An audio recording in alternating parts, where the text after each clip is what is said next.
All right, let's dive in. Today we're talking about an artist who wasn't interested in painting kings or gods or epic battles. Instead, he found poetry in a muddy field, a bustling city street, the quiet dignity of just everyday life. We're getting into the world of Camille Pissarro, a man many call the true father of Impressionism. Everything, and I mean everything about Pissarro starts right here, with this one simple idea. For him, the most powerful tool an artist had wasn't a brush, it wasn't a canvas, it was their eyes. Art wasn't about making up grand dramatic scenes, it was about learning to truly see the world around you moment by fleeting moment. So where does a guy like this get his start? Well, Pissarro's own journey of observation began a world away from the gray skies of Paris. He was born on the Caribbean island of St. Thomas, a place just saturated with intense, brilliant light and color. Not exactly your typical starting point for a leader of the European art revolution, right? And this contrast, it's really the heart of his story. I mean, just try to imagine it. You go from the sun-drenched freedom of the Caribbean to the very center of the 19th century art world, Paris. And back then, Paris meant the salons, these institutions with super strict academic rules about what good art was supposed to be. He basically traded a world of natural freedom for one of artistic tradition, and that tension, well, it defined his whole career. But he didn't just show up in Paris to fall in line. Oh no, he became the anchor for a revolution. You know, Monet might be the most famous impressionist, but Pissarro, he was the quiet, steady force holding it all together. He was the mentor, the conscience, and probably the most dedicated member of the entire group. And let me tell you, it was a revolution. Impressionism basically threw the old rulebook out the window. These artists rejected those stuffy, polished, historical paintings. What did they want to do instead? They wanted to capture the feeling of a single moment, the shimmering light on water, the steam puffing from a train, the blur of a crowd.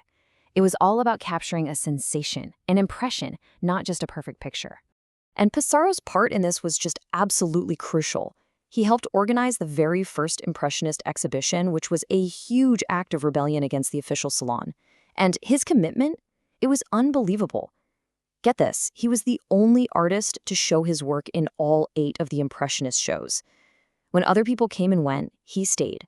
He was this stable, guiding force for younger, more, let's say, volatile artists like Monet and Cézanne. They looked up to him, they respected him, and they called him the first Impressionist. Okay, so we get the man, but how did all of this actually translate into his art?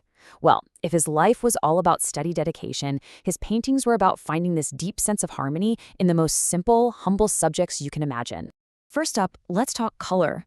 Pissarro did something kind of radical for his time. He famously banished the color black from his palette. Why? He argued you just don't see pure black in nature. So he built his world with these soft, earthy colors, capturing the gentle, diffused light of the French countryside instead of those harsh, dramatic shadows the traditional artists loved. And he pointed his brush at fields, orchards, and quiet village streets. You have to remember, the world around him was industrializing like crazy. Factories, trains, big cities. Pissarro's paintings were almost an antidote to that. They offered this vision of rural harmony where people and nature just moved together in this gentle, timeless rhythm. And this is a big one. He painted people working, but not as tragic, suffering figures. He painted them with a quiet dignity. His farmers and workers, they're woven right into the landscape. For Pissarro, their labor was just as much a part of nature's harmony as the trees or the sunlight. He took their daily lives and he made it the subject of high art.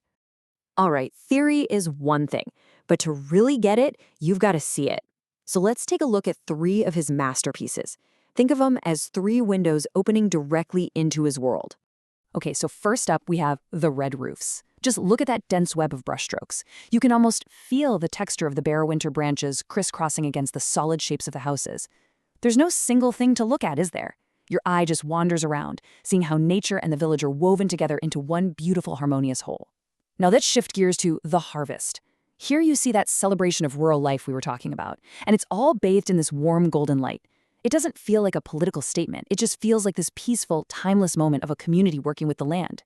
It's so calm. And finally, let's go somewhere completely different with Boulevard Montmartre I Admire. See, late in his life, Pissarro's eyesight was failing, so he'd paint these incredible cityscapes from his window. And look, He's using the exact same principles. He's not just painting buildings, he's capturing the atmosphere, the glimmer of the gaslights on the wet pavement, the energy of the crowd. He found that same kind of beauty in the busy city that he found in a quiet country field. So when you put it all together, what's the big takeaway? What's Pissarro's real legacy?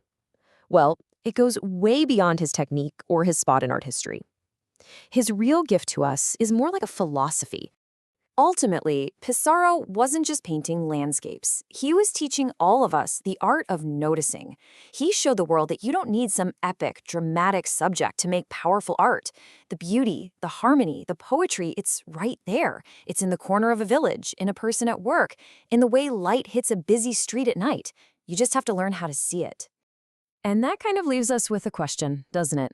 Pissarro spent his entire life observing the beauty in the ordinary world right in front of him. So after seeing the world through his eyes for a bit, what everyday beauty will you notice today?